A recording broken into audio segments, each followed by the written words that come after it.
சென்னைக்கு குடிநீர் வழங்கும் செம்பரம்பாக்கம், புழல், பூண்டி, சோழவரம், கண்ணன்கோட்டை ஆகிய ஏரிகளில் 79.34% நீர் இருப்புள்ளதாக தற்போதைய அண்மை செய்தியில் பார்த்துக் கொண்டிருக்கிறோம்.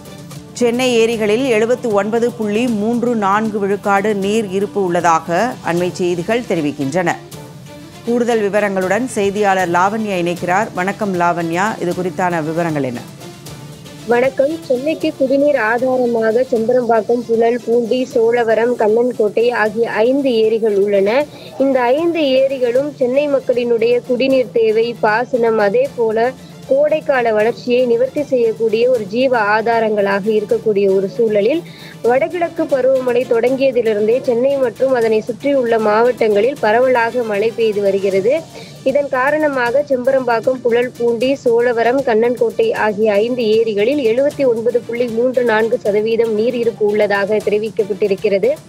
5 முக்கிய ஏரிகளின் மொத்த கொள்ளளவான 11.757 TMCயில் இருந்து தற்பொழுது 9.328 TMC நீர் இருப்பு உள்ளது.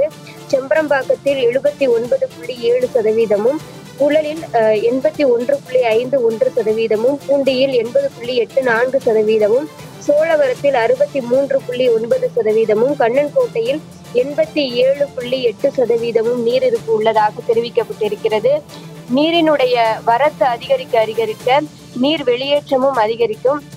அந்த வகையிலே கடந்த காலங்களில் செம்பரம்பாக்கத்தில் நீர் வெளியேற்றம் நடைபெற்றது. அதாவது 2170 கன அடியாக இருக்கும் பொழுது ஒரு 100 கன அடி தண்ணீர் வெளியேற்றப்பட்டது. அதே போல சூழலுக்கு ஏற்ப முன்னெச்சரிக்கை நடவடிக்கைகளை எடுப்பதாக அதிகாரிகள் தெரிவித்தனர். சென்னை ஏரிகளில் நீர் இருப்பு குறித்தான கூடுதல் விவரங்களுக்கு நன்றி லாவண்யா.